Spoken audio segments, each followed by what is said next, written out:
right, welcome to the second review of the evening. Up this time is Turbo Golf Racing, an action-packed fusion of racing and golf. Traverse across a diverse range of courses, using your car to skillfully putt your ball into the hole. Face off against 7 opponents in race mode. Make every shot count in golf mode. Or test your skills against the clock in time trials. Right, so this game was assigned to Petty for review, so over to him for the details. Alrighty. I guess I have some mixed feelings about this game. For one, there is no single player golf practice thing. So that kind of sucks if you just want to try the golf aspect of it.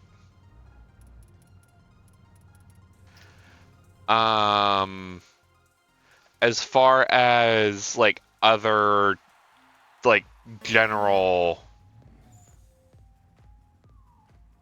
stuff, I guess, you actually have a fair amount of control over the vehicle. You can even switch your angle of attack and stuff. And in regular races, you just kind of nudge the ball around like you would Rocket League. Spoilers. Comparisons to Rocket League are going to be coming up a lot with this one because, look at it.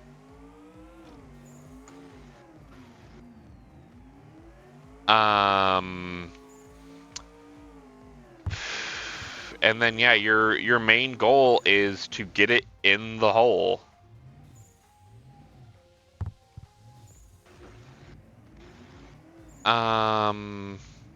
You have a button to jump. You have boost. You can jump, and also in the air you can glide if you so choose. There's a realigned Back to the Future wheels. Yeah. I think I actually have a mod thing, an unlock for that. You have the basic cart controls. We're already at a point of that I'm not a big fan of with the game. It's auto target of the ball. If I just go at it straight on, I actually just graze straight off. The actual cart itself controls fine. Huh? I was about to say, Sergeant is asking if it feels nice to control.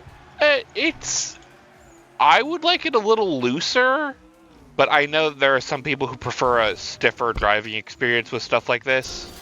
So, It's not my cup of tea, but I can see how there would be some who do like it.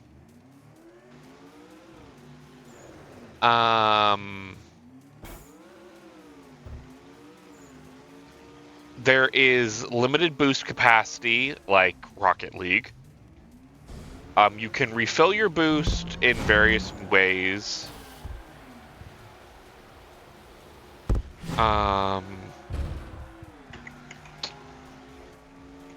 yeah, basically for a lot of modes, it's just get the ball to the hole. Specifically in race mode, there is no, how do I want to put this? Limits on getting the ball there, just get it first. Oh, we actually have the golf tutorial. And yeah, you can, in golf mode, it actually will stop the cart after you hit it, so you can't just keep bumping it. And it changes the physics of the ball slightly, where it will try and roll more. And then you also have a little more finer control a little more locking control on where your angle is. Helps if I actually hit the button. And like there's a little reticle that kind of helps you where the ball is going to go, at least partially judge it. And then there is, of course, as golf goes, you know, birdie, eagle, various golf things. The ball rolls differently on the green, the fairway, the rough, a bunker. And you can also make the ball fly differently if you use like boost rings or these little orange and blue things on the ground will basically carry the ball along them. Online, you typically have in a golf thing, you typically have like 9 or 20 seconds to actually hit the ball.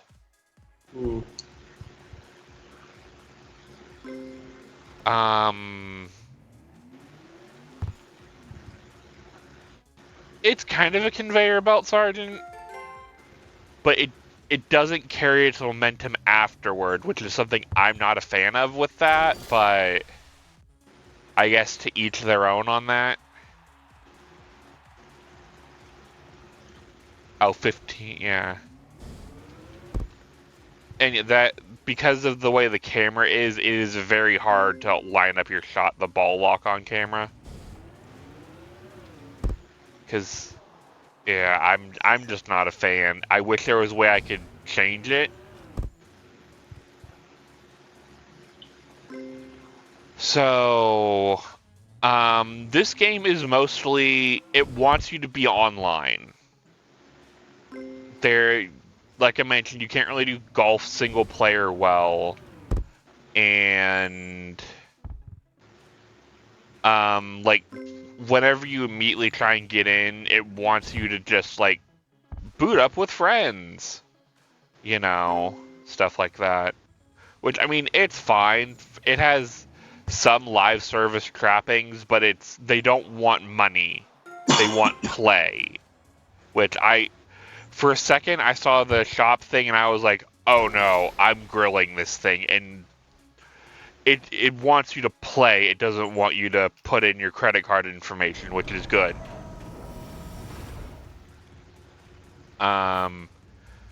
Let's see, the garage, the different carts, I believe these are all just cosmetic. Yeah, spending time is good. Making you pay for stuff is bad. You can change the ball, which I believe this is also cosmetic. Same with the little front bumper thing. Spoiler, same. Wheels, same. Decals. So yeah, I think these are all just cosmetics, which, you know, that's fine. Cosmetics are good. And now we have the power socket and passive socket. These are for the race mode. One of the default ones you get is called sticky, where when you use it, the ball will stick to your paddle and kind of, it will eject itself after a time and then just kind of go with your momentum. So if you're like on a speed booster when you grab this and keep that speed throughout the thing, it'll launch the ball. Shockwave creates a shockwave when you push your ball. I never really found that one to be very useful, but I guess if you're in one of the race modes that let you interact with an opponent's ball, I could see that being useful. Grappling hook, it basically scorpion, you know, get over here is your ball to you. And then you can increase your ball size. And then there's some passives like Off-Roader and like Hothead where your boost is more powerful, but it depletes faster. And then there is Adventure Mode, which it's not what you think. These are just like different milestones and stuff that you can do in the game. It's not like a single player campaign.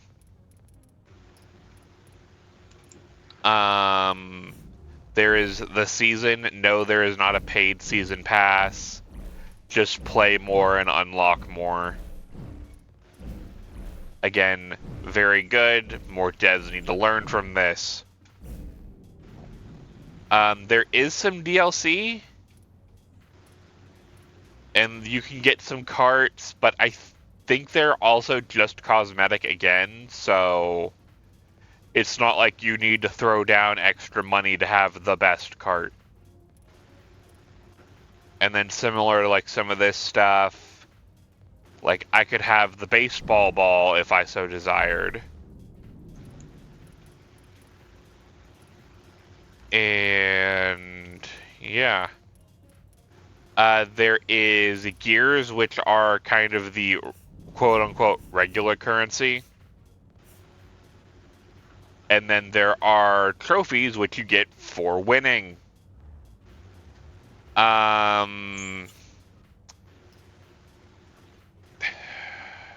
do not like that. I am playing here on PC. I accidentally hit the right arrow button on my controller, and it opened to take me to their Discord. That should not be a controller-bound option. But that's just me. And yeah. Golf is... Right now, the golf maps are very, very hard. I was like, many of them finished double bogey or worse, and somehow still won. So, I don't know if I just got shot in a bad group or what on that. And then there is just the regular racing stuff, which it's fine. Oh, there is also for the race, there is a Mario Kart perfect boost mechanic. So, you know, take with that as you will. And yeah, is there any other questions or comments from you guys on this one currently before I get into, you know? Nope. So the big issue with this game, I guess first, Adam, price.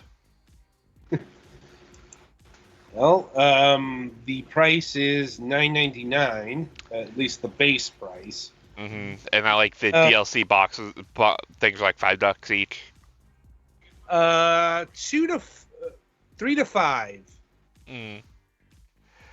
See, the problem with this game right now is if you're not really interested in the golf aspect, Rocket League exists and it is free. So that is definitely, you know, don't want to say a problem, but it's a consideration. Yes.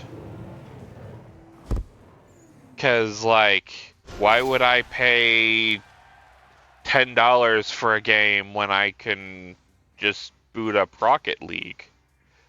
I guess the only thing is, if you're a Steam purist and didn't get Rocket League when it was on Steam, if you want something Rocket League-like, this is your option.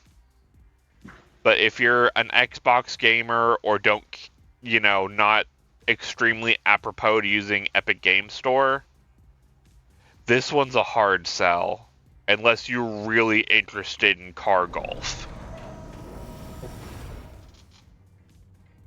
It sounds like a very specific niche. It is, though that people do have that niche. Now, I guess the other wrinkle is this game is also on Xbox Game Pass currently at time of recording. So I guess as far as recommendations go, if you're going to pay for this, see if you don't like Rocket League first, or if you are extremely against Epic Games for whatever reason. Then sure, why not? If you are on PC, Steam only, sure, give it a look. If you are on Xbox gamers, even as far back as the Xbox One, have access to Rocket League.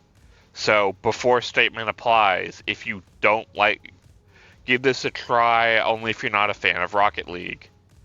If you are a Game Pass Ultimate subscriber, you'll have access to this on PC and the Xbox family, so go play it.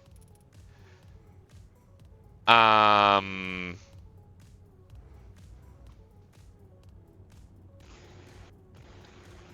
then, I don't know how long this will be available still on Game Pass.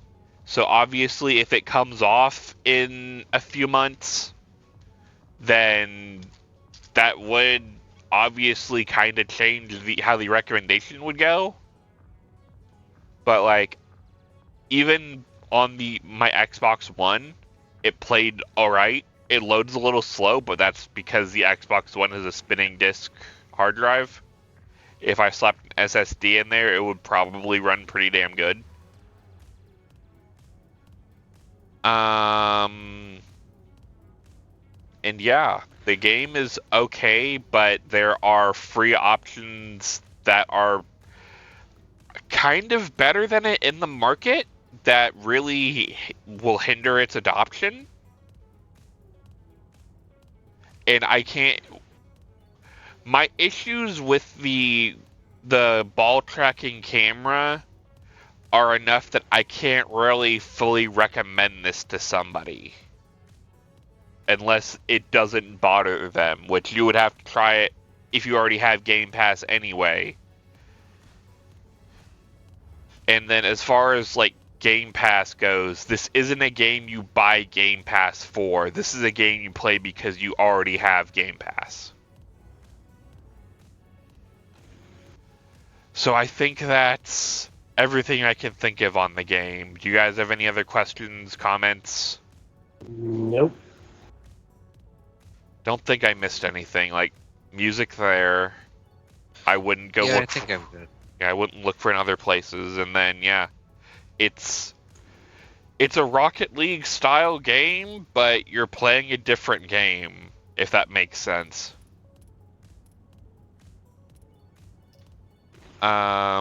But yeah, I guess that's it from me on this. Right then. So yeah, that'll about do it for this game. Be sure to tune in after the break, as the Galax will be covering Warhammer 40,000 Daka Squadron.